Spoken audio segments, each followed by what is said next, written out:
may not have been an aimless one, the plan that I'd come up with just may have been one of the dumbest plans in history.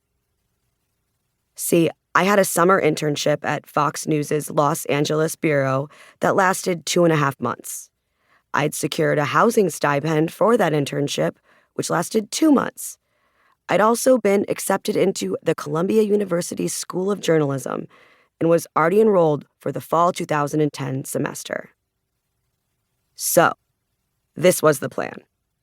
First, I was going to use the housing stipend for 2 months to rent a room I found on Craigslist, where I'd sleep on a Coleman blow-up mattress and be too socially terrified to ever interact with my medical student roommates, requiring me to be very strategic about when I'd make myself cup of noodles for dinner in the kitchen. Then, during the final 2 weeks of the internship, after my housing stipend ran out, I would live with my college boyfriend of 3 years, who had gotten a job in Los Angeles, in his studio apartment.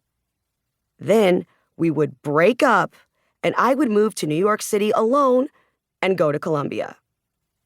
Yeah, we planned to live together for exactly 2 weeks ahead of a planned breakup, and then I would leave straight from that apartment and move to the other side of the country by myself. I'm sure I'm not spoiling anything when I tell you that things didn't work out that way. The plan was really stupid, so I'm sure you already figured that out on your own. What you might not have figured, though, is that college boyfriend is now one of my best friends and was one of just 30 guests at my wedding to someone else. Anyway, after I was already enrolled in Columbia, and less than a month before the start of classes, I decided that there was no way in hell that I could ever afford to pay back an $80,000 loan on an entry-level journalist salary. So, even though attending that exact school had always been my dream, and it was very painful to do so, I unenrolled. I decided to instead keep working at Boston Market, where I'd already been employed as a cashier to make some extra money during the internship. That was one hell of a job. Part of it was cleaning the bathroom at night, and man, do people treat bathrooms differently when they know that they won't have to be the ones to clean them. Some of my coworkers would routinely come to work rolling on ecstasy, and I'll never forget the time that one of them forgot to cut up the chicken for the next day's shift. I had to spend the entire next day explaining that although I was aware that this is Boston Market, we did not have any chicken. Might I interest you in some meatloaf or turkey instead?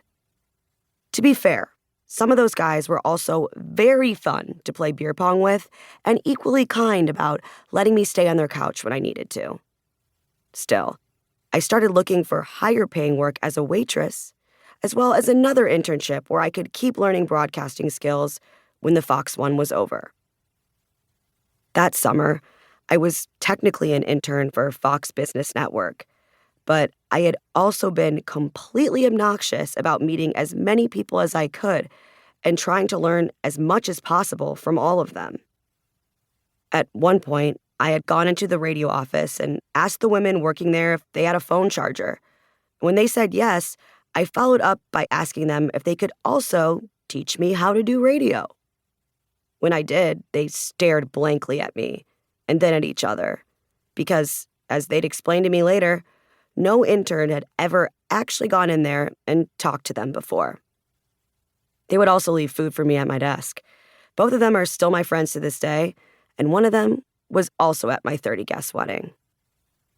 Anyway, I'd made it awkward, but it paid off.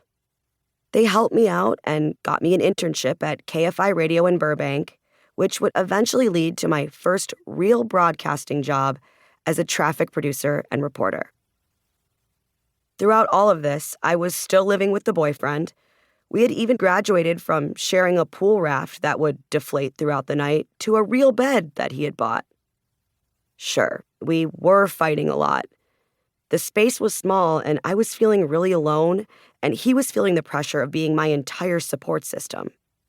So when he stopped inside a pet store to try and sell insurance to them, that's what he was doing for work, and saw that they were giving